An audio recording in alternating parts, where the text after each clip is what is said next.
Olá, que alegria! Estamos aqui, o nosso segundo podcast. Tivemos na semana passada, na quinta-feira, com 2 entrevistados. A gente conseguiu entrevistar um, hoje a gente vai entrevistar outro. Mas antes da gente entrar aqui no nosso podcast de hoje, que é o Lidere-se, né? Lidere-se é um seminário que a gente construiu ao longo de anos e que a gente tem ministrado esse seminário e que tem sido muito útil, muito eficaz na vida de muitas pessoas. Né? É a arte de você liderar a si mesmo, liderar a sua mente, seus pensamentos, a sua emocionalidade. Hoje, isso aqui, ó, celular é uma ferramenta maravilhosa, muito bom, mas também é muito prejudicial, é muito destrutivo, né? E às vezes a gente tá tanto nisso aqui, tá ali, e tá acabando, destruindo, e a gente vai perdendo o controle da mente, da emocionalidade. Eu tenho percebido, por exemplo, que às vezes eu vou conversar com algumas pessoas e elas estão tão compenetradas aqui, respondendo e falando, e aí a gente fala, ela não escuta, você fala na segunda vez, você fala na terceira, aí na terceira ela, que é? Aí vem irritada assim, por que tá irritada? Porque ela tava ali, ó, aquela questão, aquele conteúdo tava, então assim, a gente vê hoje muitas pessoas desajustadas, desequilibradas, emocionalmente falando, mentalmente falando, por isso que tem hoje tanta crise de ansiedade, tanto síndrome, né? Pânico, medo, depressão. E o seminário Lidere-se, ele é isso, ele vai te ensinar com ferramentas da ciência, como também com ferramentas da palavra de Deus, da Bíblia.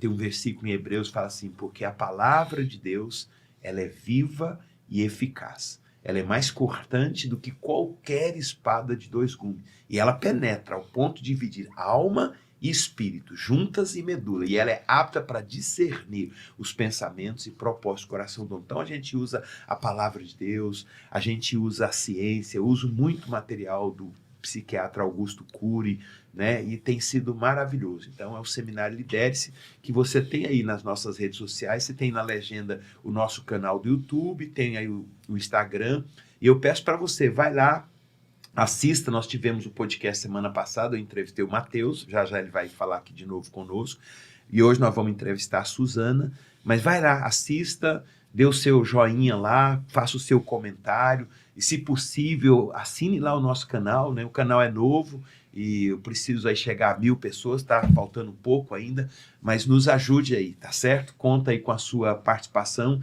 e eu tenho certeza que você vai ser abençoado com esse conteúdo aqui do nosso podcast, tá bom? Matheus, tudo bem?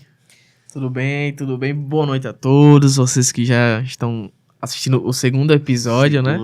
Vamos se aprofundar um pouco mais com a Suzana. E é uma história muito bonita também, é algo que inspira e vai ser muito, muito bom, então não perca. Vale a pena, você que não assistiu o primeiro podcast, assista. Matheus contou aqui o testemunho dele, o depoimento dele, da situação dele, né? Assim, uma questão, ele não tinha, teve um pai ausente, então ele não teve uma paternidade, o quanto o seminário foi importante, o quanto o seminário agregou na vida dele, na história dele, não só na dele, como das pessoas que estão agora próximo dele. Então, assim, vale a pena, assista lá o podcast da semana passada e que você vai gostar, tá certo? E hoje a gente vai bater um papo aqui com a Suzana. Matheus também está livre, a hora que ele quiser entrar para perguntar, para acrescentar alguma coisa. Mas eu quero aqui cumprimentar a Suzana Jennifer. Boa noite, Suzana. Boa noite. Tudo bem? Tudo ótimo. Prazer estar aqui. Prazer é nosso ter você, viu? Quero repetir o que eu falei aqui no primeiro podcast. Esses 2 que estão aqui comigo, tem outros, é claro, mas eu estou falando dos 2 porque são eles que estão aqui hoje comigo nessa bancada. Eu sou muito grato a Deus pela vida deles, pelo que Deus fez. Eles falam, elogiam a mim, mas assim, isso é uma via de mão dupla, sabe? Assim, não adianta se você ser ajudado, se você não quiser ajuda, se você não se esforçar, se você não estiver aberto para essa ajuda, e vocês estiveram, e por isso que aconteceram coisas tão extraordinárias, tanto na vida do Matheus Pedrosa, como na vida da Suzana. E a gente vai conversar um pouquinho com a Suzana. Eu queria que você falasse um pouquinho da sua história, assim, principalmente a parte pesada de tudo que já aconteceu, e depois a gente entra aí, como é que a gente foi superando isso? Assim, tudo começou em, acho que 2012. Tinha 14 anos, há 10 anos atrás, e eu comecei a ter crise de depressão. Tava no 9º ano, e eu queria estudar para entrar no IF, eu estudava ProbMap, comecei a gostar de um garoto e tava tudo muito estranho dentro de mim. E eu lembro que no dia 24 de agosto de 2012, eu tentei suicídio pela primeira vez. E minha mãe não sabia no dia, ninguém soube, só eu. E no outro dia eu fugi de casa. Eu disse que pra casa não voltava mais porque... Você tinha quantos anos, Suzana? 14 anos. Muito novinho, uma criança.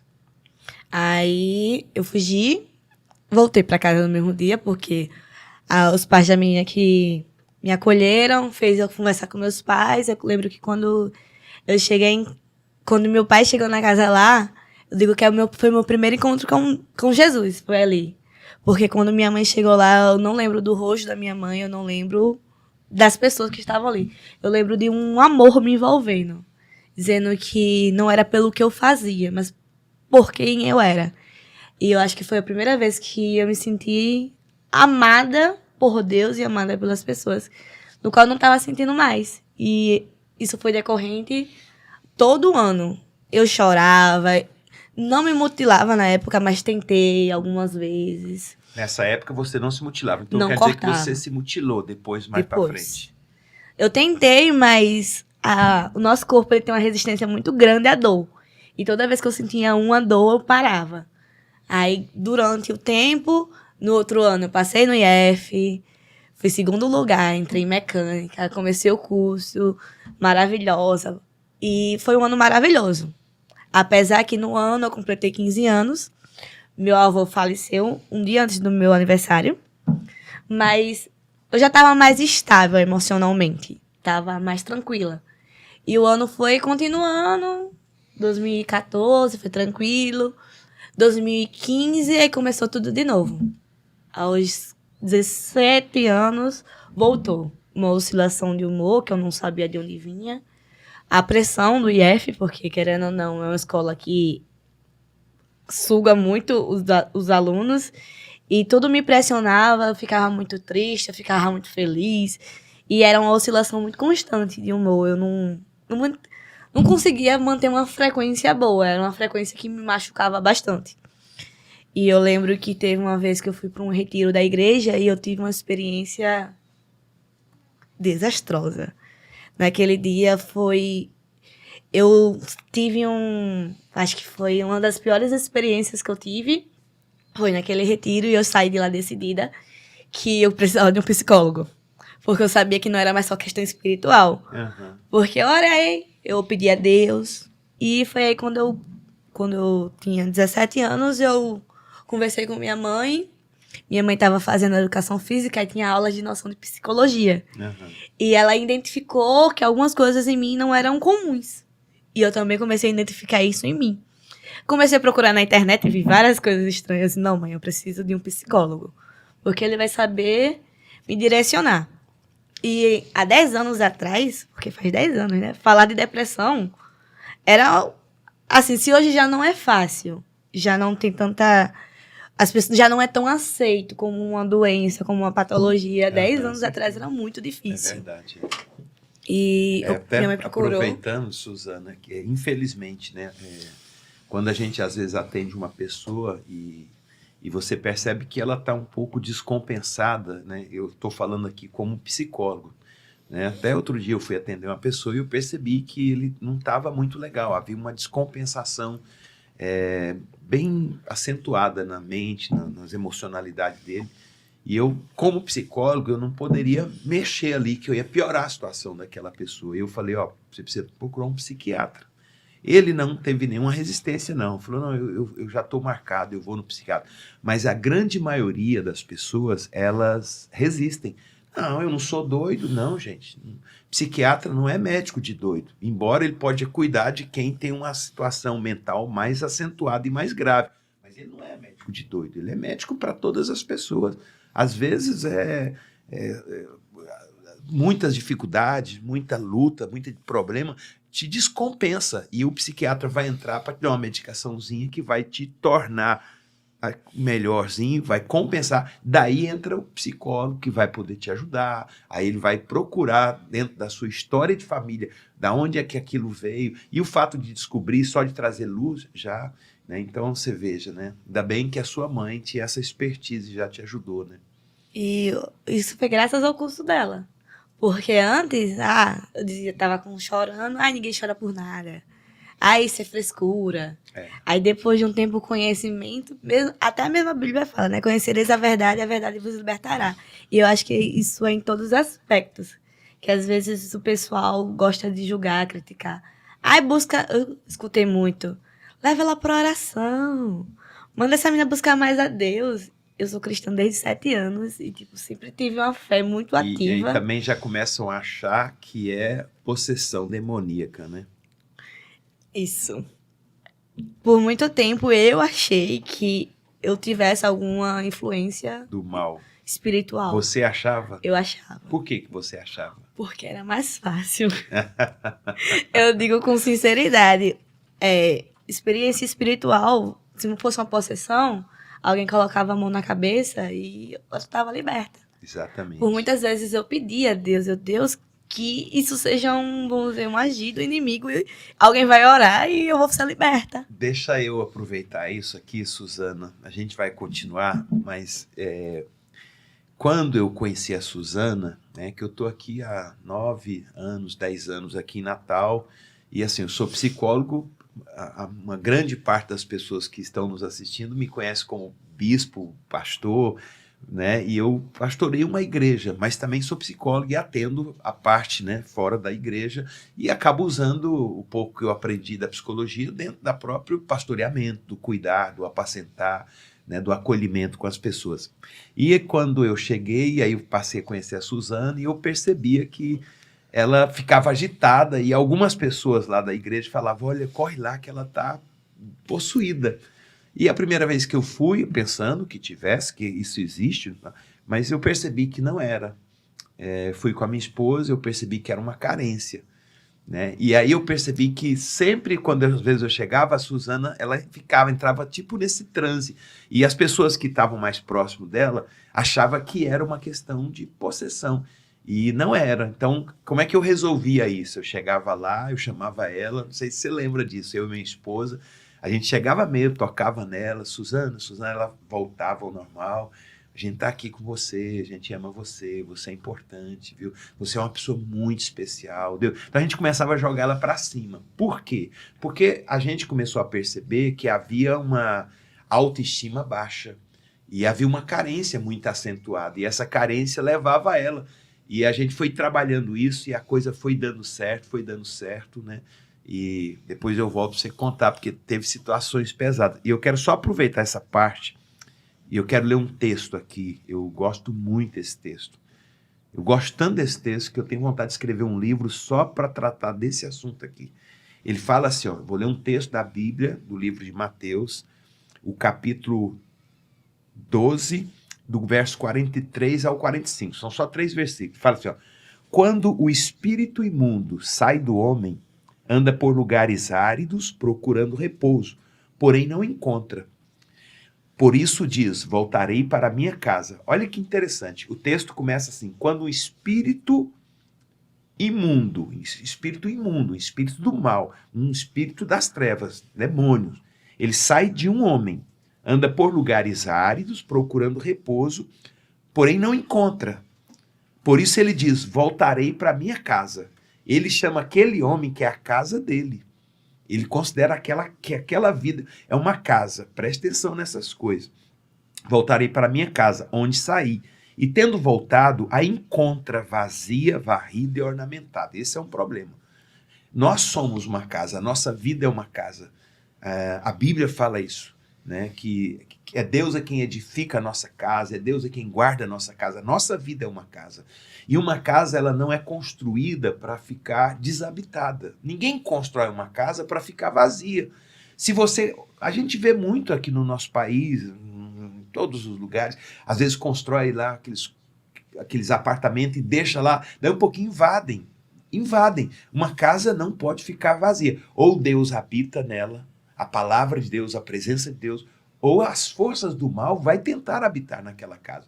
E quando essa casa, que estou falando de uma pessoa, de um ser humano, ela tem deficiências, né? Autoestima baixa, sentimento de inferioridade, é um sentimento, eu não valo nada, eu não presto para nada. Então, a casa dela está deformada. Né? Uma casa tem janela, uma casa tem porta, uma casa tem teto. Então, o teto pode estar quebrado, a janela pode estar quebrada. O que eu quero dizer por janela, porta, teto? É a minha emocionalidade, é a sua emocionalidade. Nós temos 3 coisas que é muito importante. A gente tem a nossa emocionalidade, né? Tem pessoas que elas se magoam com muito mais facilidade.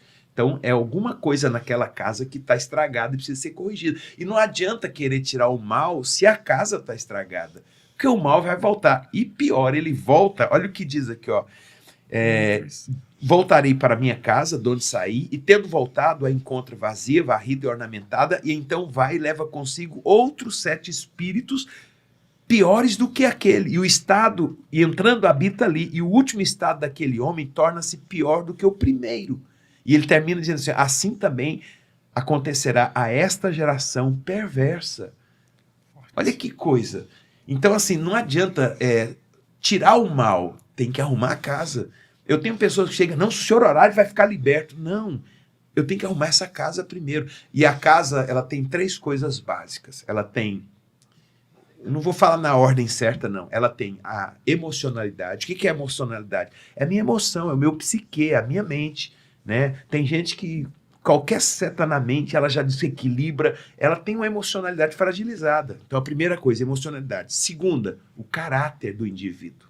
Todo mundo tem um caráter e ninguém tem caráter perfeito. Por melhor que uma pessoa seja, ele tem alguma deformação. Agora, quando a deformação é tão elevada, o mal tem acesso ali, ele entra naquela casa e sai a hora que ele quiser. Então tem que trabalhar aquela questão do caráter. E me perguntam muito nas minhas redes sociais, e o caráter pode ser mudado? Pode.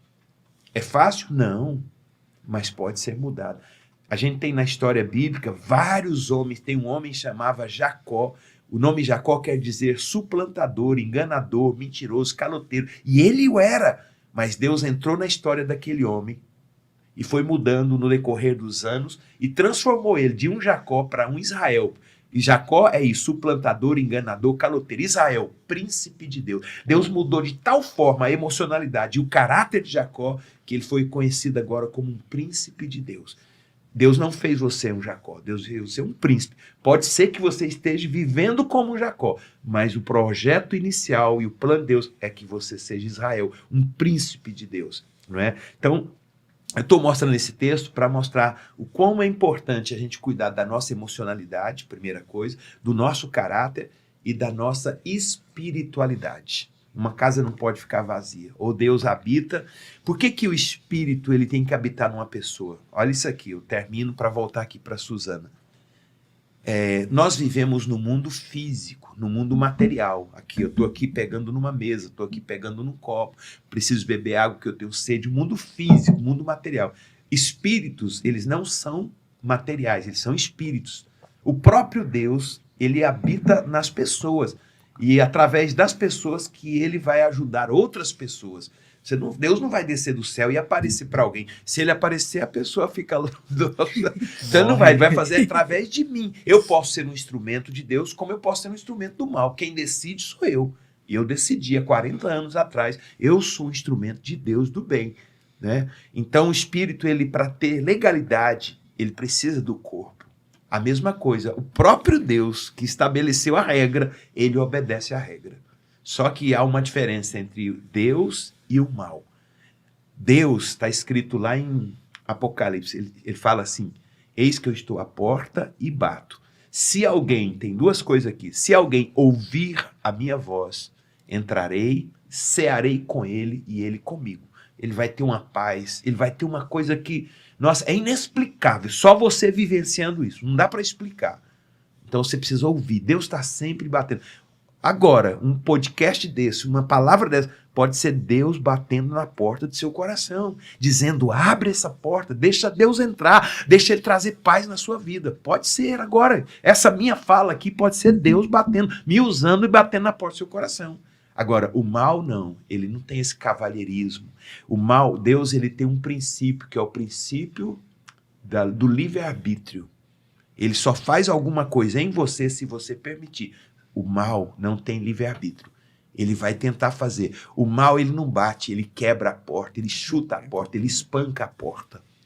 E hoje o mal está fazendo uma bagunça. Por isso que ele fala, ele termina dizendo, assim também acontecerá a esta geração perversa. Uma geração que não teme mais a Deus, que estão afastada.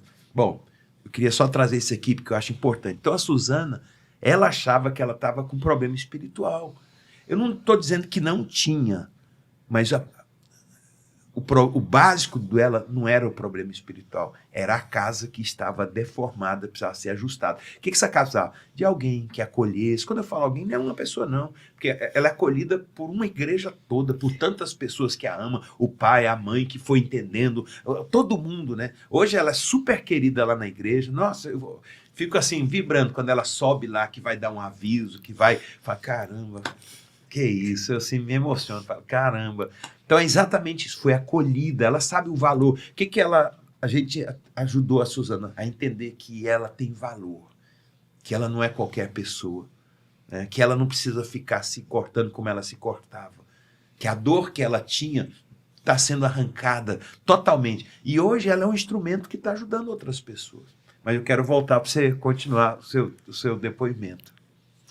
E, continuando, né? Eu acho que quando foi 2016, 2017, mais ou menos, quando eu comecei a procurar um psicólogo.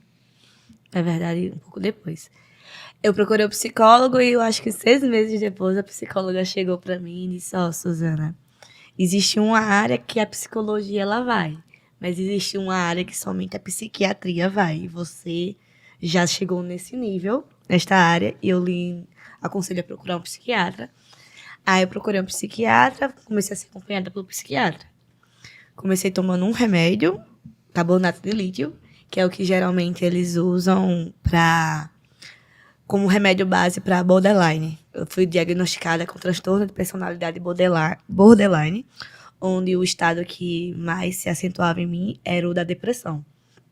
E depois de um tempo, eu comecei a fazer o tratamento, entrei na UF, comecei a fazer CIT, e acho que no segundo período, começando no terceiro, vieram as crises novamente. Isso eu já fazia tratamento psicológico, fazia tratamento psiquiátrico, tomava medicação, mas entre esse tempo, tomava um remédio a mais, tentando suicídio, aí ficava boa. Aí a médica ajustava a medicação de novo, voltava a terapia. E por aí foi indo até que chegou em 2020. No começo, eu tava bem desestabilizada, eu acho que estava no terceiro período da faculdade, super sobrecarregada.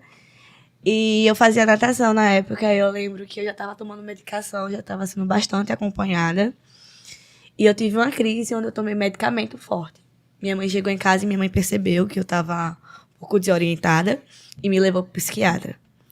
Minha psiquiatra disse, vamos se ver próxima semana. Fui na próxima semana. Sendo que antes da próxima semana ocorrer, eu também estava muito mal e eu cortei meus braços. Foi a primeira vez? Grave foi. Tipo, que ficou bastante no braço e era algo desesperador. Você ainda hoje tem a cicatriz nos braços? Tenho no corpo todo. Nos braços, na barriga, nas pernas. E eu peguei, essa foi nos braços. E eu fui pra escola como se nada tivesse acontecido, sendo que quando chegou em casa, eu disse, não, minha mãe vai ver, então eu vou contar pra ela que eu não tô bem. Que eu cheguei a fazer isso é porque eu tava muito mal. E eu lembro que eu cheguei, eu mostrei primeiro pro meu pai que minha mãe não tinha chegado, meu pai ficou muito mal. Quando minha mãe viu, ela disse, amanhã a gente vai no psiquiatra de novo. Minha psiquiatra ajustou a dosagem da medicação, disse, ela não pode ficar sozinha de jeito nenhum. E o interessante é que nessa época a minha irmã, ela cuidou bastante de mim. E o que eu acho incrível é porque a minha irmã, ela tem pavor de sangue. Ela vê sangue, ela desmaia. Desmaia literalmente. Que coisa, o amor dela superou a fragilidade dela, que coisa. E no outro episódio, eu lembro, foi numa quarta-feira, minha mãe estava dando aula de hidroginástica. Meu pai tinha ido no Alecrim comprar... Ele faz costura, ele tinha ido comprar alguma coisa no Alecrim. Material. E ele chegou, minha irmã faltou prova pra estar comigo. E eu lembro que um dia antes eu tava muito mal. E eu queria me matar, eu queria fugir de casa. E eu liguei pra Ruslan. E Ruslan foi lá em casa. E a gente começou a conversar. Aí foi passando, tudo bem. Quando foi no outro dia, eu desesperado, uma agonia, envia na mente, se mata, e aquela agonia, aquele desespero, e eu disse, eu vou tomar um banho. Sendo que quando eu fui tomar um banho, fui procurar uma toalha. E um dia antes eu tinha procurado um objeto cortante pra me cortar, sendo que eu não achei naquele dia. Quando foi no outro dia, eu só queria tomar um banho. Quando eu fui procurar a toalha, eu achei esse objeto. Nossa. E eu fui pro meu quarto. Minha irmã tava dormindo no quarto dela. E eu fui pro meu quarto. E eu fiz o primeiro corte na perna. Só lembro do terceiro. Eu fiz o primeiro, o segundo e o terceiro. Depois... Porque eu disse, não, fiz no braço semana passada. Fazendo na perna agora, minha mãe não vai ver. Sendo que eu não achei que eu ia passar muito do limite. Do limite que eu tinha estabelecido. Que era só pra aliviar aquela tensão. Aquele alívio virou um desespero. Quando eu comecei a ver o sangue, eu fiquei desesperada. Comecei a ficar com muito medo. Comecei a ficar muito agoniada. Fiz na perna toda. Subi pra barriga. Eu lembro que eu tirei a camisa. Fiz aqui no colo. Fiz nos braços. Fiz no rosto. Cortei cabelo. Minha cama ficou uma completa cena de terror. E minha irmã estava sozinha em casa. Quando minha irmã percebeu que tinha algo estranho, foi no quarto. Quando ela entra no quarto, ela ficou desesperada. Minha irmã tinha 14 anos na época. E ela ficou totalmente desesperada. E eu lembro que eu gritava muito. E ela tentava ligar pra mãe e minha mãe não chegava. E eu sei que foi um desespero. E eu entreguei o objeto pra ela. Ela jogou fora. E quando a fé, ela vem do banheiro com um rolo de papel higiênico pra me limpar. E aquilo ficou muito marcado em mim, porque o amor que ela teve superou. Ela hoje não consegue nem fazer exame de sangue sem desmaiar. Mas naquele dia ela aguentou firme. E eu lembro que naquele dia meu pai chegou primeiro, depois a minha mãe chegou. E meu pai, ele até brincou não, meu pai tava falando sério mesmo. E ele queria me levar para uma igreja, porque ele conhecia alguém que tinha passado por uma situação parecida e levaram ela para uma igreja e disseram que ficou bem. Aí minha mãe disse, ela tem que ir no médico. Igreja ela já vai, ela precisa agora de um médico. E eu lembro que eu fui pro CAPES e a médica mandou, por sorte, eu não fui pro João Machado. Porque a minha médica, ela não era dia de atendimento. E lá no CAPES só atende, só a interna se tiver médico. E naquele dia não era dia dela ficar lá. Era no outro dia, que era o dia da minha consulta. E ela tinha ido resolver algo lá. E quando ela chegou lá, ela viu naquela situação, ela me encaminhou pro médico, fez o curativo. E eu voltei pra lá e eu passei 7 dias internadas. Nossa. Foi a primeira vez que eu fui internada. E depois dali a minha vida parou. Não andava mais só. Em casa não tinha faca, não tinha garfo. Eu não lavava louça, porque alguns garfos ainda tinha, mas eu não podia chegar perto. Eu era supervisionada 24 horas por dia. E aí Passou-se um ano, acho que foi em 2018. Passei esse ano todo nesse estado. Tentei voltar a estudar no outro semestre. Voltei a estudar, mas minha mãe que ia pra escola comigo, pra faculdade comigo. Desisti de novo. Quando foi em fevereiro, eu fiz a matrícula. Aí eu já tava bem. Eu já ia pra igreja sozinha, eu já andava sozinha na rua. E eu acho que, eram umas pequenas felicidades. Que quando eu fui, acho que fui pra mercearia comprar algo pela primeira vez. Uhum. Era uma briga, minha e de Amanda, pra ver quem ia na mercearia, porque nenhuma das duas queria. E eu acho que eu passei tanto tempo presa em casa, que quando minha mãe deixou eu ir na mercearia, aquela felicidade extraordinária. Uhum. Aí depois, 2019, em fevereiro de 2019, eu fui pra um evento, pra um ensaio na igreja. E quando eu voltei, eu tava mal. Tava muito mal no caminho de casa, tava muito mal. E eu disse, eu vou me matar. e eu vou pra ponte. Sendo que era caminho. Minha casa fica muito, entre aspas, próximo da ponte. Eu tava no caminho. Quando eu tava no caminho, sabe aquele negócio que dizia, é longe pra você chegar lá, você vai desistir. E eu disse, eu vou desistir. Mas tinha uma dor muito forte dentro de mim, me perturbando. E eu precisava fazer algo. E eu vi um caco de vidro. E eu cortei minhas pernas um dia na praia. Voltei pra casa, como se nada tivesse acontecido. Minha mãe me viu minhas pernas, perguntou o que tinha acontecido, eu expliquei. E eu fui internada de novo. Mas chegou a falar pra ela que pensou em pular da ponte? Falei. Eu disse, eu não conseguiria chegar na ponte, porque a ponte é muito longe. E existia uma guerra dentro de mim. Uma guerra querendo viver e outra guerra querendo morrer. E eu sabia que, naquele momento, a querer viver ia fazer eu desistir da ponte. Tanto que me fez. Sendo que eu queria que eu morresse e ainda dizia, não, você tem que fazer alguma coisa. E foi quando eu me cortei. E eu fui pro CAPS, novamente. Naquele dia fui internada. Passei 21 dias internadas, dessa vez. Foi em fevereiro. E aconteceu uma situação na antiga igreja que eu fazia parte, no qual eu não pude ir pro retiro. E eu fiquei muito chateada na época. Hoje em dia já sou tranquila em relação a isso, porque eu entendo que na situação que eu estava era muito complicado para eles, vamos dizer, cuidarem de mim naquela situação. Era uma situação bastante delicada. E eu voltei, e foi quando minha irmã começou a frequentar o Arena Jovem. E eu comecei a frequentar, mas ainda não tinha saído da antiga igreja. Quando foi em setembro, eu tava bem mal, bem mal. Eu já tinha, assim, um autocontrole de dizer... Minha mãe pediu pra me comprar um álcool, eu dizia, não, mãe, hoje não dá.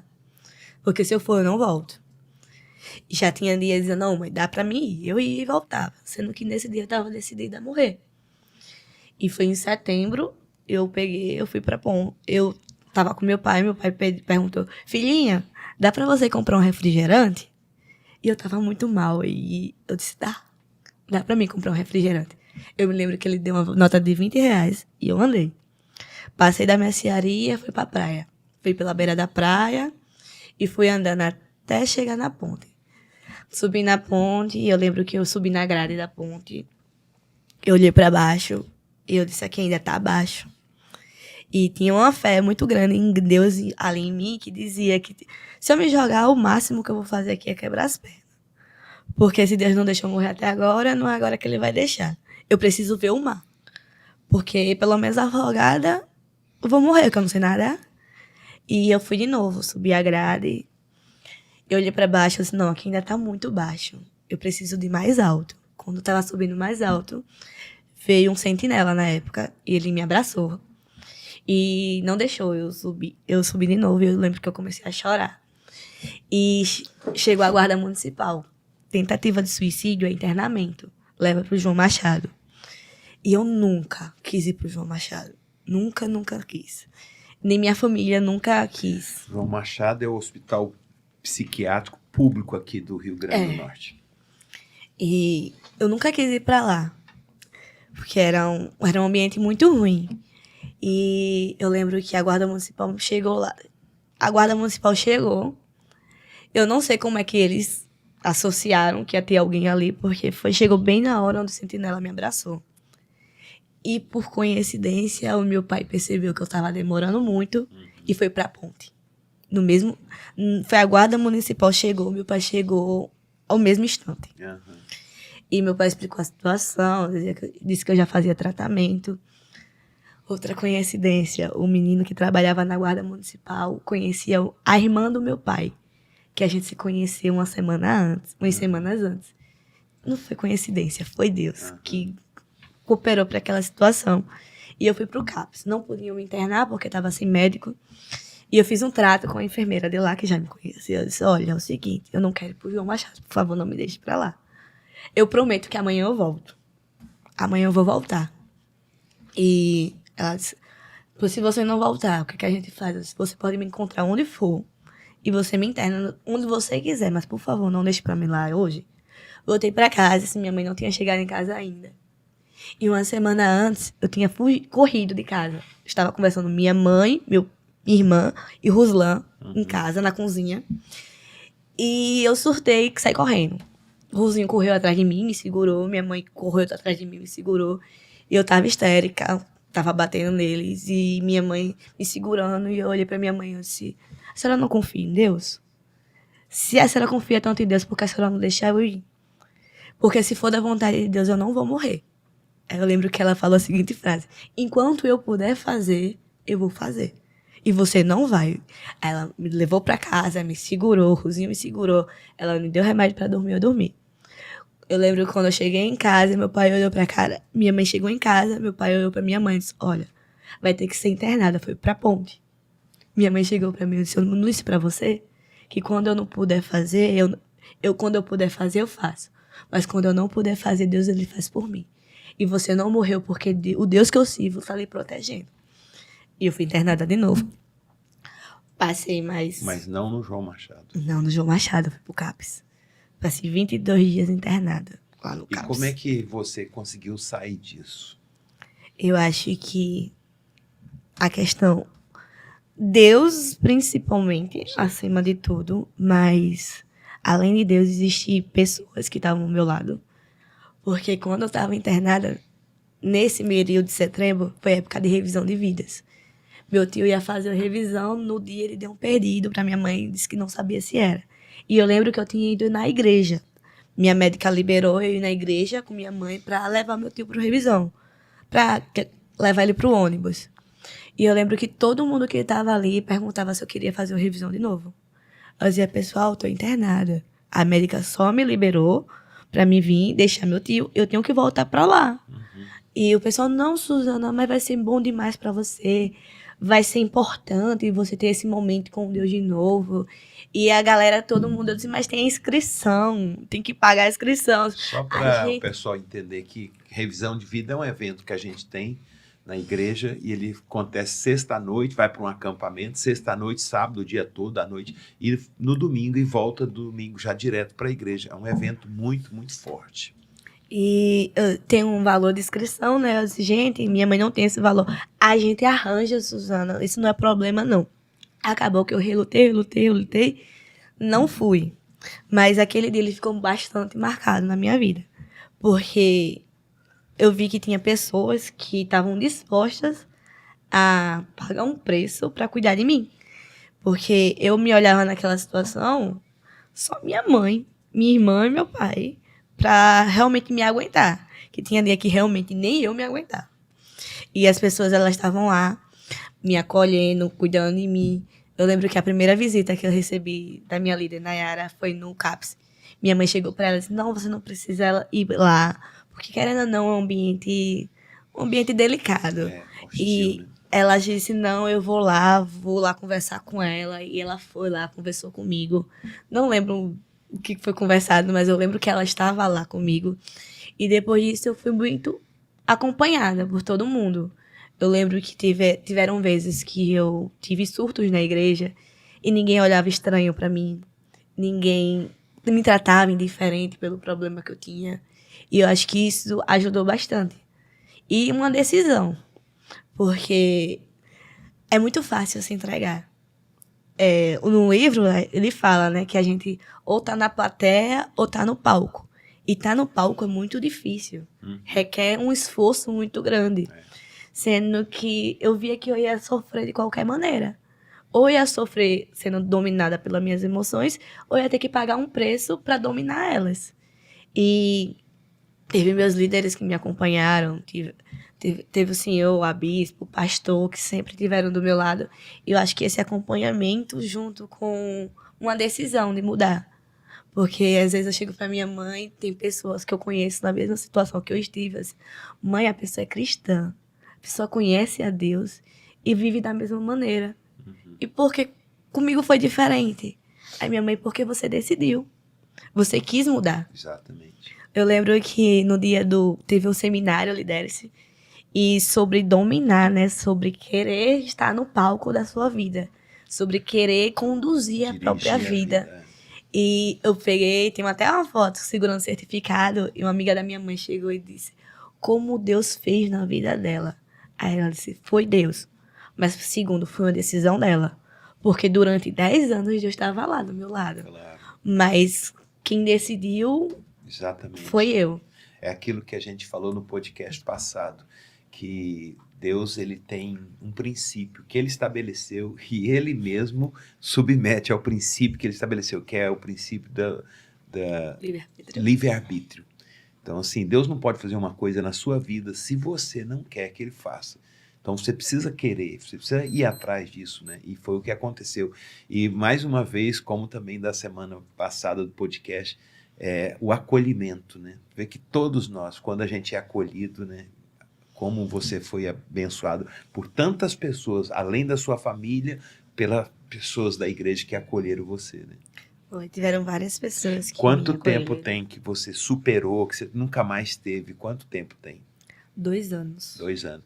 Olha, hoje ela está na faculdade, fazendo faculdade, casou, está casada, né? Então, assim, realmente, como é outra vida, é outra realidade a vida da Suzana. Como Deus agiu, como Deus atuou.